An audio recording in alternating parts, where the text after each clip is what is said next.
My name is Nadia Al-Zafir. I have 45 years, and I was born in a small town called Al-Qasim, in the heart of Saudi Arabia. I grew up surrounded by golden deserts and the firm voices of a culture that never left room for why. From an early age, I learned that questioning was a sin, and that silence was the virtue of a wise woman. In my home, the word freedom was something that existed only in books I was never allowed to read. Everything revolved around God's will, and of course, the authority of men. I grew up hearing that women should obey without argument, that they should accept their fate as an act of faith.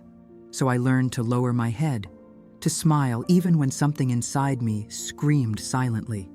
My routine was simple but demanding. I woke before sunrise, said my prayers, and spent the day taking care of the house, helping my mother, and repeating the same gestures, the same words, as if each day were a copy of the last. There were rules for everything: the way I walked, the way I spoke, the way I breathed. And within these rules, I molded myself, learning to hide my thoughts and feelings so as not to disappoint anyone. When I completed 17 years old, my father decided it was time for me to get married. There were no questions, no options, just a decision made in the name of honor and tradition. The chosen man's name was Sheikh Omar Al-Hassan, an influential religious leader with connections within the Ministry of Islamic Affairs. I had never seen his face, and yet my fate was already sealed. I remember the wedding night as a hazy dream, or perhaps a nightmare disguised as a celebration. As the women of the family adorned me with jewelry and henna, I felt my heart race, not out of love, but out of fear. Everyone told me I was being blessed, that it was an honor to become the wife of such a respected man. But deep inside, I felt only a deep chill, as if part of me were being left behind. That night, I understood the true meaning of the word submission. It wasn't just about faith, but about letting go of self. And that's exactly what I did. I surrendered to the idea that my life was no longer my own. From then on, I would be a wife, and perhaps, one day, a mother. But Nadia, the dreamy girl who once wanted to understand the world, remained locked inside me, in silence. When I held my daughter in my arms for the first time, something awakened inside me, something I had never felt before. It wasn't fear, nor obligation. It was love, a pure, real, unconditional love. A feeling that made me realize that, despite all the rigidity surrounding me, there was still a heart within me capable of dreaming. I named my daughter Lena, and from the first moment we met, she became the light that dispelled the shadows of my world. In the moments when no one could see me, I would rock her and sing softly, songs I'd make up on the spot, simple words that spoke of freedom, of hope, of a future I never had the courage to wish for myself, but that I desperately wished for her. Lena grew up bringing color and laughter into that silent house. She was curious, observant, full of questions, and with a laugh so contagious that sometimes even the air seemed lighter. I saw something different in her, a flame that not even the walls of our home could extinguish. Even my husband, Sheikh Omar, a man known for his severity, surrendered to the tenderness of that girl. He affectionately called her me Little Moon and dreamed big, planning a grand future for her. When Lena completed 16 years old, conversations about the future began. Omar wanted her to follow his path, to study Islamic law at King Saud University in Riyadh. But Lena had other dreams. She was enchanted by books, languages, and ideas that went far beyond the borders of our world. He loved philosophy, stories, and questions no one dared ask. I silently rooted for her. I knew that her curious spirit wasn't rebellion, it was life. Even though I couldn't say it openly, I encouraged her with looks, subtle gestures, and silent prayers, asking God to open a path for her to walk freely. After much discussion and resistance, Omar relented. It was difficult, but he accepted the idea of letting Lena study abroad. He used his influence to secure something few girls in our town could even dream of: permission to study abroad. He believed that a Western education would further enhance the family's prestige, and that convinced him. So it was decided that Lena would study at Columbia University in Nova York, a world completely different from ours. To relatives and neighbors, we told a different story. We said she would delve into advanced Quran studies to preserve our image and family honor. But deep down, I knew, out there, she would finally have some freedom. I packed her suitcase with the same care I would prepare an altar. Discreet clothing, veils, the Quran, the prayer rug, and hidden among it all, a note with a simple sentence I wrote tremblingly: "Never stop seeking the truth." In the autumn of 2018, Lena set off for New York. She was only 18 years, but she seemed to carry the courage of a much older woman. I stood in the airport, watching as she disappeared through the gate, covered by the black abaya, but radiating a strength no clothing could hide. When her first messages arrived, my heart filled with joy. Lena enthusiastically described her classes, the streets, the cafes, and even the biting cold of the American winter. She told us what it was like to walk without fear, laugh in public, look people in the eye, simple things that, for us, were almost forbidden. But slowly, something began to change in the tone of her messages. There was a new uneasiness in her words, something I couldn't quite decipher, a mix of discovery and conflict. And that's when I realized my daughter was about to experience something that would change our lives forever.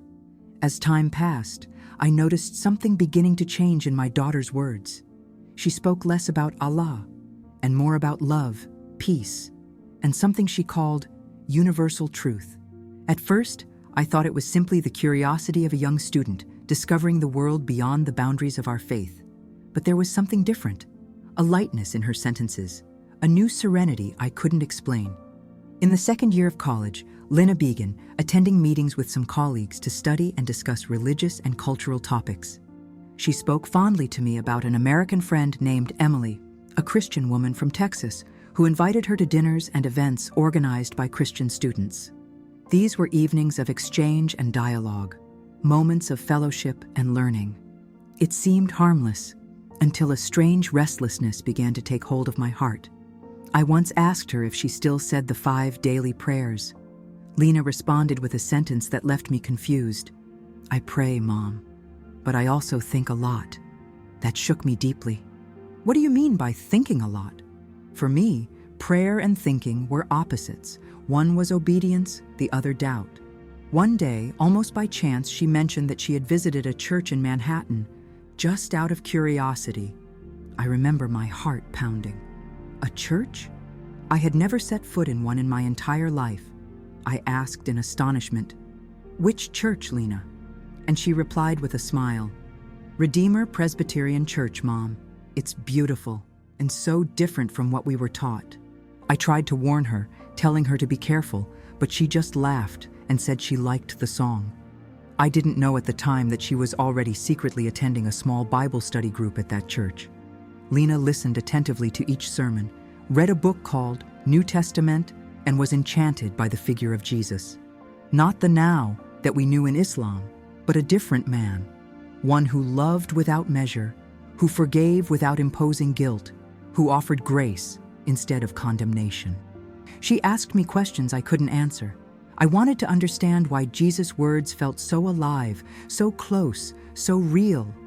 And little by little, I realized something was changing inside her, not by imposition, but by love. She began to speak of a God who liberates, not controls, of a faith that transforms, not imprisons. She still wore the scarf on her head, she still maintained her customs, but there was something new in her gaze, a serene light, a peace that left me confused and at the same time afraid. One night, I got a call from her. Lena was crying. I thought a tragedy had occurred, but the reason was different. Through sobs, she told me about a dream I've never forgotten. She said she saw a man dressed in white, his face shining like light, in a peaceful garden. He didn't say a word, but his eyes. Oh, she said she'd never seen such kind eyes. When he reached out his hand, she felt a peace so deep that tears began to fall, and one word echoed within her: Yeshua. When I heard that name, my heart sank. I didn't know what to think. I tried to convince her it might be a spiritual trap, something to confuse her mind. But Lena insisted it wasn't, that she'd felt a presence of love, not fear. Over the next few weeks, the same dream returned repeatedly. Always the same man, the same light, the same peace. And with each new dream, my worry grew. Something was happening to my daughter, something I couldn't control. In her senior year of college, Lena made a decision she kept secret for a long time. Alone in her small student apartment in Morningside Heights, she knelt down, not facing Mecca as she had done all her life, but in front of the open window, looking at the sky, and said, "Jesus, I believe in you. I don't understand everything, but I know you are real. Take my life." I discovered this later when I read her diary. At the time, I still thought it was just a phase, a passing curiosity. But for her, it was the beginning of a new life. After this surrender, something changed completely. Lena seemed light, smiling, with a peace that no words could explain. She spoke of forgiveness, of loving even those who hurt us, and of a God who knows every detail of our soul. She graduated from college with honors, graduated in Middle Eastern studies and human rights. When we flew to New York for graduation, she hugged us with an emotion that made me cry. And it was then that I realized, beneath her veil, a small silver cross. I asked what that was, and she replied with a calm smile, "It's just a necklace, Mommy." But I knew it wasn't just that. It was a symbol, a secret kept in her heart. When Lena returned to Riyadh in the summer of 2022, I welcomed her with pride, thinking she was returning to serve our faith and our culture. Little did I know that my daughter brought something much greater. A new faith, a new name, Jesus, and with it, the beginning of the greatest spiritual storm of our lives. When Lena returned home, it felt like time had stopped inside her room. The prayer rug was still folded on the shelf, the Quran rested on the nightstand, and the air still carried the same gentle scent of incense she used to light before bed. But even though everything seemed the same, she wasn't the same anymore. Lena walked through the hallways of the house as if visiting a place she once called home, but which now seemed distant. Her eyes, once tense and watchful, were serene. Her smile, lighter, almost peaceful. And for the first time I realized, the calm she carried came from somewhere I didn't know. One ordinary morning, as I was folding clothes, I noticed something unusual tucked into the folds of her black scarf. A thin silver chain was hidden there, and hanging from it, a small cross. My entire body froze. My hands began to tremble, and the sound of my own heart seemed to echo through the house. I put the chain back in its place, pretending I hadn't seen anything. But deep inside, I knew. I knew that cross wasn't just a decoration. It was a silent sign, a warning that something much greater was about to happen. As the weeks passed, other changes began to appear. She no longer joined us in every prayer. When the call echoed from the nearby mosque, she would stay in her room, quiet, thoughtful. When I asked if she had prayed, she would answer softly, "Yes, Mom." But there was something different in her gaze, a distance I couldn't bridge. One Friday, we went to prayer together at the mosque. Imam al-Faraj preached forcefully about the dangers of Western influence and the threats to true faith. After prayer, Lena approached him and with a serenity that startled me, asked, "Imam, how can we be sure that the Quran has never been altered over the centuries?" The Imam's face hardened. His calmness turned to firmness. He replied almost reprimandingly, "My daughter, doubt is the seed of destruction. Do not question what is perfect." I felt the blood drain from my face. I apologized and pulled her by the arm, whispering, "Please don't ever speak like that in public again." She just looked at me, with tenderness and conviction, and said, "I only asked what my heart needs to understand, Mommy." I tried to convince myself it was just culture shock. Many young people who studied abroad returned confused, with different ideas. Maybe that was it. Maybe she just needed time. I even blame myself for letting her go so far, to a place where churches blend into everyday life, and where talking about Jesus is as natural as breathing. One night, overcome with anguish, I asked in a trembling voice, "Do you still believe in the Quran, my daughter?" She held my hand and replied with a serene smile, "I believe in the truth, Mama." Those words hurt me more than any scream. They carried something I couldn't fight. Fear, shame, sadness, everything mixed inside me. But I remained silent. I didn't tell her father. I didn't speak to anyone. I thought silence could protect the peace of our home. And perhaps, who knows, my daughter's soul. But I was wrong. Because that night, everything changed. We were sitting on the porch, watching the sunset tint the sky orange and violet. The silence between us was gentle, almost comfortable, until Lena turned to me. Her eyes held something new. Courage and tenderness blended into one light. She took a deep breath and said softly, "Mommy, I believe in Jesus. He found me in New York." For a second, the world stopped. The air vanished. My heart pounded so hard I thought I might faint. I tried to hide it, to pretend I hadn't understood, but she repeated firmly, "In Jesus, Mom, not just as a prophet, but as Lord." The words echoed within me like thunder. The daughter I had raised under the precepts of Islam now told me she had left everything to follow Christ. I felt as if the ground had disappeared from under my feet. Fear washed over me like a wave, not only for her spiritual fate, but also for the very real danger it posed. In our land, such a confession could cost one's life. But as a mother, I couldn't denounce her. She was my blood, my daughter, my love. After that night, I realized a new Lena was before me. More confident, freer, more alive. One afternoon, I heard her voice in the garden, talking to Muna, Judge Khalid's daughter, a curious young woman full of questions. The two of them were drinking tea under the shade of the palm trees, and I could hear my daughter's calm voice from afar, speaking of forgiveness, peace, and love. She never mentioned the name of Jesus, but I knew. I knew what those words meant. Later, I confronted her, almost whispering, "What if someone hears what you're saying, Lena?" She looked me in the eye without a trace of fear and replied, "What if they hear, Mom? Muna just wants answers, the same ones I once sought. Don't you want her to find the truth?" That answer destroyed me.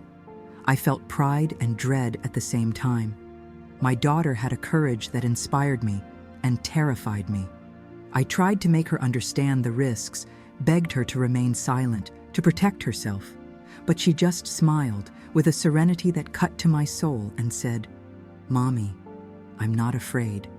I know who I trust." And it was then that I realized my daughter's faith could no longer be hidden. It shone, even amidst the danger. Lena continued to wear her black abaya and fulfill the duties expected of her, but I could see clearly her heart was no longer there. Her gaze, her actions, even the way she breathed, everything about her betrayed a profound transformation, something far beyond what anyone around us could comprehend. My husband, Omar, he began to notice. Not everything, but enough to feel something was off. He noticed the hours Lena spent locked in her room, her reluctance to participate in family gatherings, and especially her discomfort when he called her to recite the Quran with him. One night, with a frown on his face, he said to me, "There's something different in her eyes. It's not rebellion.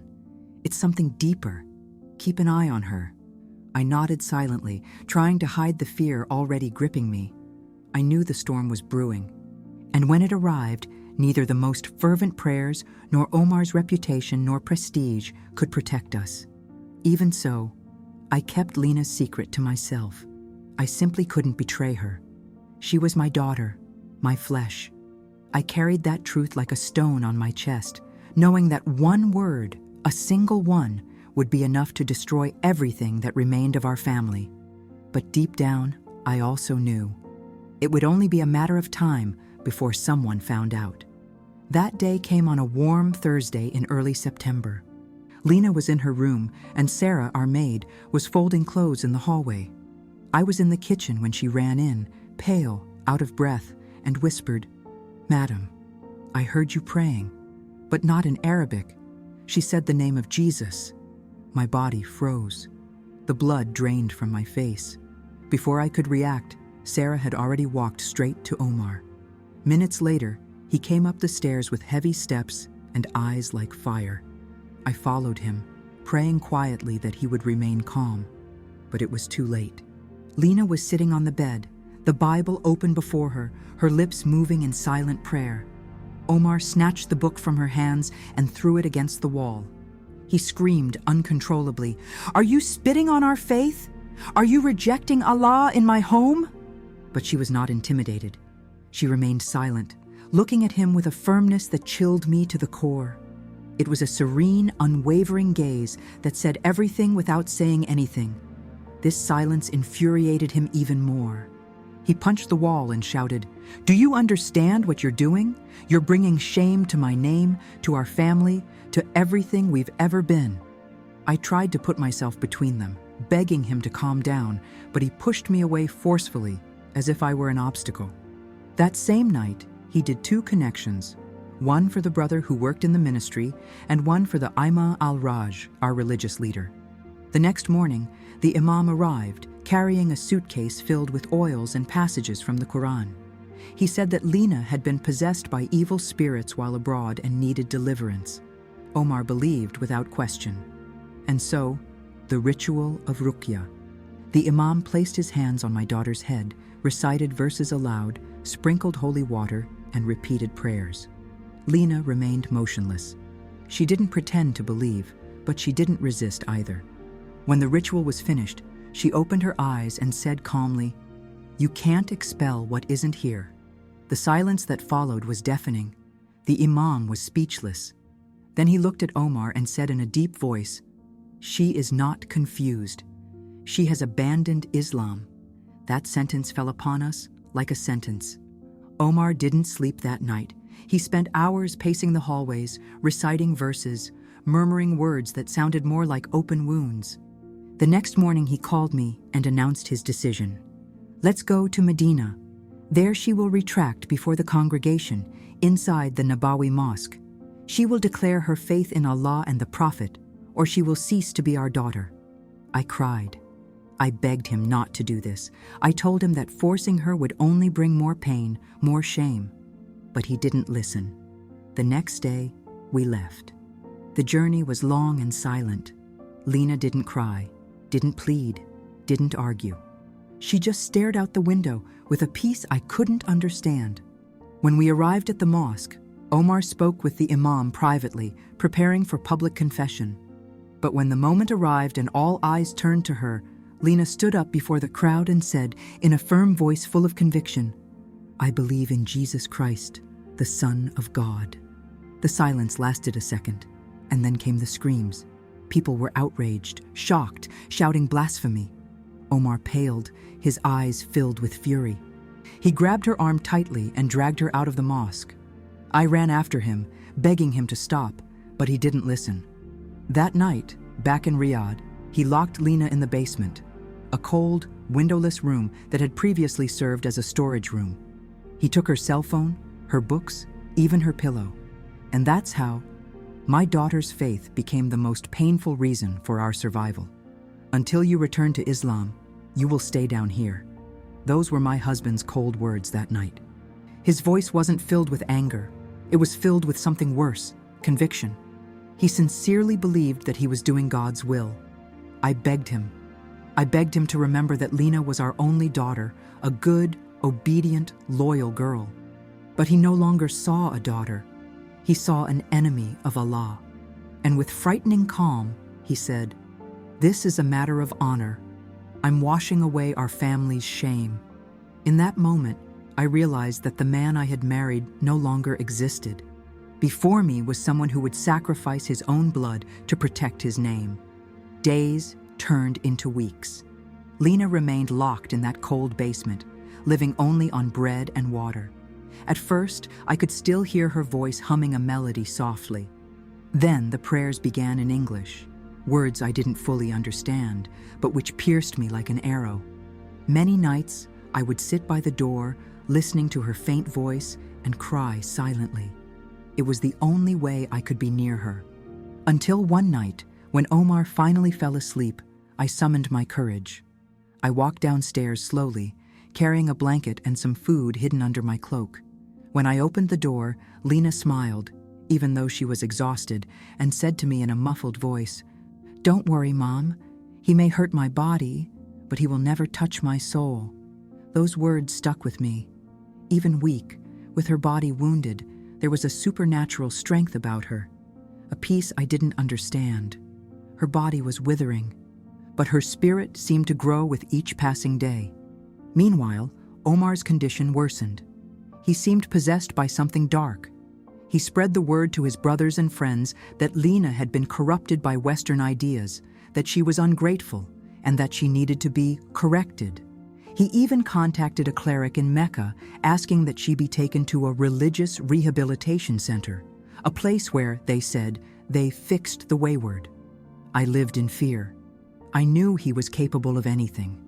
My steps were watched, and even Sarah, the maid who had previously shown compassion, began to avoid me, cold, distant, as if she was also judging me.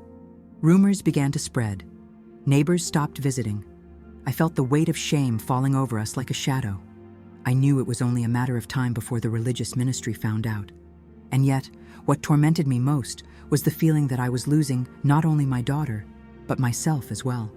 Every night, kneeling on the floor of my room, I whispered a prayer that I didn't even know who it belonged to. "Jesus, if you are real, please protect my daughter." I didn't know exactly why I said that, but it was as if something inside me had begun to stir, a tiny spark of faith born of pain. The man I had once respected and loved now filled me with dread. That home that should have been a refuge had become a prison, and inside it, my daughter was the prisoner, but a prisoner with a free heart.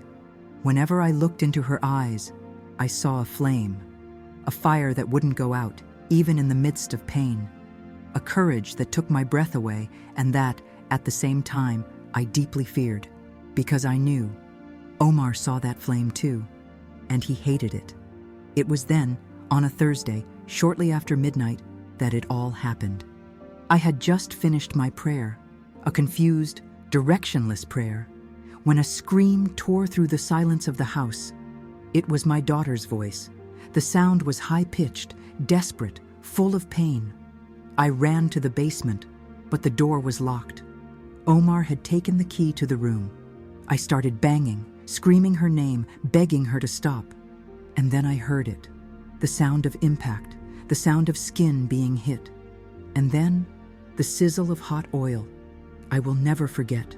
The smell, the muffled moans, the prayers that turned into sobs. I pounded on the door until my hands bled. I fell to the floor, begging as the silence returned. A silence so heavy it felt like screaming. The next morning, I woke up still lying on the floor, my fists swollen, my face covered in dried tears. As soon as Omar left for the mosque, I ran to my room and grabbed the spare key I'd been hiding for months. I ran downstairs. When I opened the door, a horrible smell enveloped me. Burning oil, blood, and something I can't describe to this day. Lena lay on the floor, curled up, her arms wrapped around her. Her skin was covered in blisters and sores. Her body was bruised. But when she looked up at me, she smiled. A weak smile, but real. And in that smile, there was something that completely disarmed me. Peace. When I entered that basement, for a moment I thought she was still breathing. Her lips parted, her eyes closed. She seemed to be just sleeping. I called her name several times, but Lena didn't respond. I touched her face, cold, still. And it was there, in that heavy silence, that I realized the unthinkable. My daughter was no longer in this world. A scream escaped my throat before I could stop it. The sound echoed through the house, passing through the walls, but no one came. Upstairs, the maid Sarah watched from the stairs, pale, trembling, not daring to approach. She had seen Omar coming down with the pan of oil the night before, had heard the screams, but she said nothing. About an hour later, the police arrived. I wasn't the one who called. It was Sarah, hiding, using her secret cell phone. She was terrified. When the officers entered, Omar was already waiting for them. And what scared me wasn't what he said, but the calm with which he said. In a controlled voice, he claimed that Lena was mentally shaken, had been refusing to eat, had been hurting herself, and had died of exhaustion and a nervous breakdown. He showed her false medical reports, fabricated from a private clinic. Jeddah. The police officers quickly looked at the body, made a few notes, asked half a dozen questions, and left. No autopsy, no photographs, no investigation. In less than an hour, the case was closed as death by psychological breakdown. No charges. No arrests. The truth was buried along with my daughter, buried by indifference and fear. I wanted to scream, to fight, to wrest justice from the world by force. But where I was, justice was a word that could not be spoken. No lawyer would dare face an influential man like Omar. Lena disappeared from the records as if she had never existed. His burial was quick and solitary. There was no call to prayer, no neighbors, no goodbyes. Just a body wrapped in white cloth, hurriedly carried to a forgotten corner of the cemetery. Al-Mala'i stood there, kneeling beside the grave, watching as they covered her body with earth. Her pale face was the last image I had before the whole world seemed to come crashing down on me. Omar did not cry. He recited verses from the Quran in a low voice, as if fulfilling a duty. As soon as he threw the last handful of earth, he turned and walked away. I stayed. I sat on the cold earth and cried until I lost my voice, whispering words I could barely form. Forgive me, my daughter. Forgive me for not being able to protect you, for not being strong enough. That night, I returned home. The smell of burning oil still clung to the walls. Every corner seemed to whisper what had happened. I went into my room, turned off the lights, and lay down. But sleep never came. I lay there, motionless, staring at the ceiling, my heart pounding like a stone. It was then that something happened. The air felt different, as if a gentle breeze had passed through the room. A soft, almost golden light began to fill the space. I sat up in bed, shivering. I looked at the door, and she was there, Lena. But not as I had last seen her. She was whole, alive, serene. Her skin was free of wounds, her eyes shining like the sunrise. She wore a simple white dress, and her hair fell loose over her shoulders. She looked at me tenderly and smiled, that same smile I saw when she was little. "Mommy," she said softly, "I forgive you." I saw him. He welcomed me. My soul broke and reformed in the same instant. I started crying, a cry of pain and relief mixed together. I wanted to run, touch her, hug her, but my body wouldn't respond. She wasn't there to stay. She came to me bring peace. And just as she appeared, she disappeared silently, leaving only the feeling that the room was still filled with her presence. I couldn't sleep anymore. I sat in the dark, waiting for the first call of dawn to echo through the city. But I didn't get up to pray. I wasn't able to. I no longer knew who to direct my prayers to. Allah will not save my daughter. The Imams have abandoned us. But Jesus, He found her. Those words she always said, "He found me, Mommy," now echoed inside me like a divine whisper. In that moment, between pain and hope, I understood that death had not defeated my daughter. She had found true life, the peace that nothing in this world could give you. And it was there that night that something inside me began to change too. I didn't know what was coming next, but one thing was certain: I would never be the same woman again. After that night, I saw Lena, not in the flesh, but in light. Something inside me stirred. It was as if a dormant seed had finally awakened. That glow that enveloped my daughter, that love she claimed to have found. It couldn't be a lie. I felt it. It was real. For the first time, I began to long to know that love, even if it meant losing everything I knew. The house, after her death, became a silent tomb. Every corner carried an echo of what we were. Her laughter still seemed trapped in the walls, the scent of the cinnamon tea she loved, the books stacked on the desk. But what haunted me most wasn't the memory of my daughter. It was the silence of the faith to which I had dedicated my entire life. I had prayed 5 times a day since I was a girl. I obeyed my father, then my husband. I followed every rule, every tradition, every word. I received scholars and religious leaders with pride, serving them with respect. But when my daughter was tortured and killed in the name of that same faith, no one came. No voice, no gesture of compassion. Not Allah, not the imams, not the community. The silence hurt more than any scream. And then something began to crack inside me. It wasn't anger, it was sadness. A sadness so deep it made me wonder, was this truly God's will? Would the Creator truly approve of the death of a daughter just because she loved differently? Are fear and shame more sacred than love? The foundation of my certainties began to crumble. The Quran, which had once brought me solace, now seemed distant. The prayers that had once soothed me began to ring hollow. And for the first time in my life, I let doubt creep in. On a quiet afternoon, I entered Lena's room. Everything remained untouched since the funeral. The blankets were folded, the books lined up, the window ajar. I sat on the edge of the bed until my gaze fell on something hidden under the pillow. A notebook, and beside it, a small leather-bound book, her Bible, written in Arabic. My hands trembled as I touched the notebook.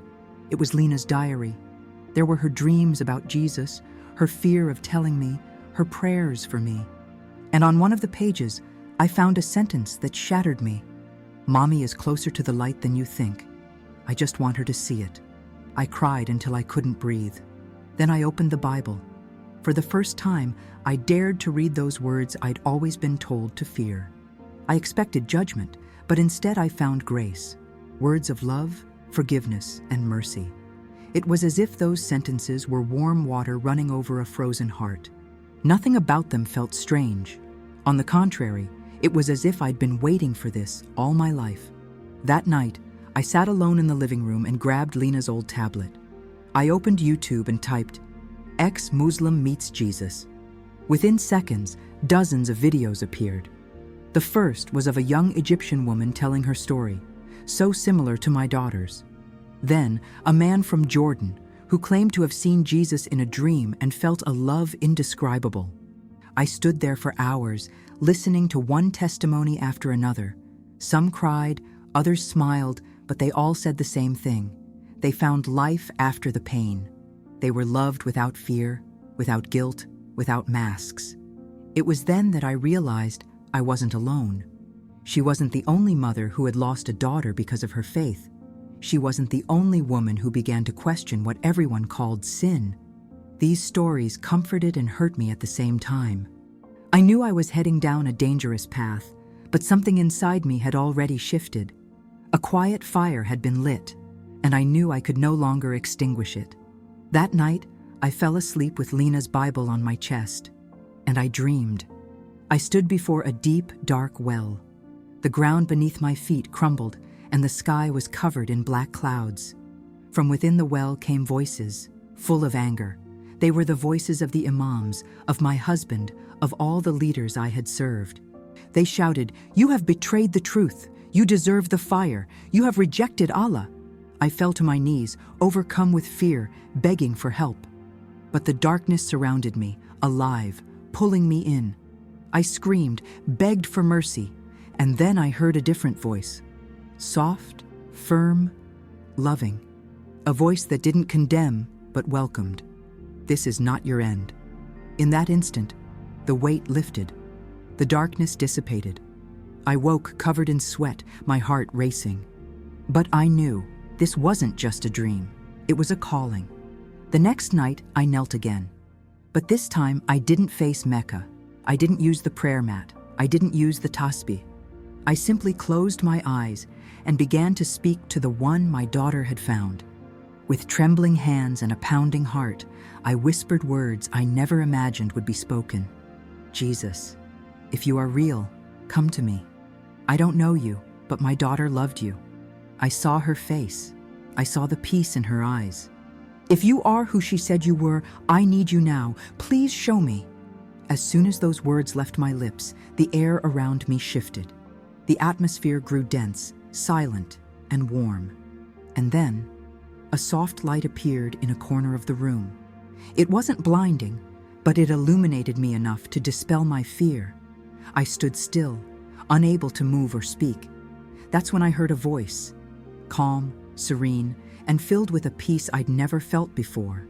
She said just 5 words. "You weren't abandoned, Amira." The tears fell uncontrollably. I couldn't see anyone, but I knew the voice was real. The light was real. And in that moment, peace filled every broken piece within me. For the first time in my life, I wasn't trying to be religiously perfect. I was just being me. And yet, I was loved. I fell to my knees and cried for hours. When I got up, something inside me had changed forever. I still didn't have the courage to tell anyone or to tell them I had converted, but he knew something had awakened. A flame that could no longer be extinguished. Lena had seen the truth, and now I saw it too. I didn't know what the future held for me, but one thing was certain. Nothing would be the same again. After that night, I realized I could no longer continue living in Riyadh. I lived under the same roof as a man who had taken the life of his own daughter. Every day, he passed the room where Lena had laughed, studied, and said her secret prayers. And every night, I wondered if he would discover what I now believed. Unsure of exactly what to do, I began to act in secret. I used an old email address Lena had created for me and sent a short, sincere, and desperate message to a Christian organization I'd seen in one of the YouTube testimonies. I wrote, "I am a Muslim woman in danger. I lost my daughter because of my faith in Christ. I want to follow him, even if it costs me everything." 2 weeks later, I received a reply. It was from a woman named Sarah who worked for a Christian network that helped people persecuted for their faith. She didn't ask many questions, just one. "Are you sure you're ready to leave it all behind?" And I replied, "Try." With the help of her team, I began the process of obtaining a tourist visa for Cyprus. Omar easily believed I was visiting a cousin in Beirut for a women's retreat. He didn't even look up when I told him. Since Lena's death, he had become a cold, distant man, more concerned with keeping up appearances than living. I packed a small suitcase with the essentials: my passport, a change of clothes, Lena's diary, and the Bible she had left behind. These items were my new treasure. I put the niqab for the last time, knowing it would be the last time he would use it as a symbol of submission. The flight to Larnaca was uneventful, but inside me my heart wouldn't stop racing. I stared out the window the whole time, whispering the name of Jesus softly, almost like a prayer I was still learning to say. My hands were shaking, but within me lay a new peace, a freedom I had never known. When I arrived at the airport, 2 women were waiting for me. They were Christians from the local church. They didn't ask me anything. They just offered me a blanket, a bottle of water, and a smile. They took me straight to a small guest house in Limassol, run by a Christian family. That first night, I knelt on the bedroom floor. There was no rug, no compass pointing to Mecca, no memorized Arabic verses. It was just me and him. And for the first time, I cried, not out of fear, but out of relief. I had left everything behind, my name, my home, my country. But I had found something no pain could take away: the truth. The asylum process was difficult. I had to meet with authorities, tell them my whole story, present evidence, documents, medical reports, and my daughter's diary. Each word was like reviving an open wound, but I knew it was necessary. A month later, I received the news. My asylum application had been accepted. I was protected from religious persecution and could live legally in Cyprus. That same evening, Sarah and her husband took me to a small church by the sea. It was simple, with wooden pews and a white cross on the wall. The pastor prayed with me and asked if I wanted to be baptized. They suggested waiting, but I replied with tears in my eyes, "I've waited my whole life." A week later, in the warm waters of the Mediterranean Sea, I was baptized. When I emerged from the water, I adopted a new name, Grace. When asked why I chose this name, I replied, "Because I should be dead, but I'm alive. Because I should have been full of hate, but I found peace. Because I lost everything, but I received something infinitely greater. As the water still dripped from my face, I closed my eyes and saw Lena, smiling, dressed in white, all in one piece, radiant. And in that instant, I knew she was with me. I hadn't lost my daughter. She had simply led me to the one who found her first. For the first time in my life, I felt no shame. I no longer had to hide who I was. I was no longer an ex-Muslim. I was a new creation, a beloved daughter of the living God. I began attending discipleship classes at church, studying the same scriptures Lena had read in secret. There, I found healing for the wounds left by pain and loss. In Jesus' promises, I discovered the love and hope I had always sought. Little by little, the pieces of my broken heart began to fit together again, not as before, but into something new, stronger, more alive. News of my escape reached Riyadh quickly. Within weeks, Omar publicly announced that I had dishonored his home, abandoned Islam, and fled to the West. He remarried a younger woman from a family connected to the religious court, making it clear that I was no longer his wife. I never received a formal divorce, just a cold message from his aide. "You are dead to us." In a way, I'd expected this. I read those words with a strange calm. It hurt, yes, but there was also a kind of relief, as if the last tie holding me back had finally been broken. I remembered the words Lena had written, "If the world forgets you, heaven will still know your name." And in that instant I knew I was not forgotten. I was alive, alive in Christ. I had no family, no possessions, no home to return to. But now I had something I'd never had before: truth, peace, and purpose. With the support of the ministry that welcomed me, I began to tell my story. At first, anonymously, using a false name. Later, with greater courage, I recorded voice testimonies and wrote articles to help other women who, like me, had experienced the same suffering. I told about Lena, not with resentment, but with hope. I spoke about what I saw, what I heard, and how I was transformed. My testimony began to reach women from places I never imagined: Pakistan, Egypt, Sudan, even Iran. Many wrote to me secretly, using false names, asking for help, sharing dreams similar to Lena's. Some were still trapped in silence, others already believing, but hidden. And to all of them, I said the same thing: you are not alone. You have not been forgotten. There is a name above every name that sees you. Call upon him, and he will answer. Today, I live in peace here in Limassol. I work cleaning houses, teaching Arabic to refugee children, and helping in the church kitchen, preparing meals for new converts who arrive seeking shelter. I don't have much, but I have enough: peace to sleep, grace to forgive, and strength to keep speaking. Sometimes I walk by the sea and talk to Jesus out loud. I tell him about the women who are still trapped, about the girls who are afraid to ask, about the mothers who have lost everything like me. And I ask him to give them the same thing he gave me: light in the midst of darkness. I've never been back to Saudi Arabia, and I never will. My face isn't on any family wall. My name isn't mentioned at any gathering in Riyadh. But I don't live in mourning. I don't live in hiding. I don't live in fear. I am free. And finally, I am known. For a long time, I wondered why God allowed Lena to die, why he didn't save her that night. But now I understand. Her death wasn't the end. It was the beginning of my salvation. My daughter's blood wasn't in vain. Her life planted a seed in me, and that seed blossomed. I couldn't save her, but through her death, I found eternal life. Lena gave me more than I could ever have given her. Through her, I met the one who saves, who restores, who loves without limits. His name is Jesus.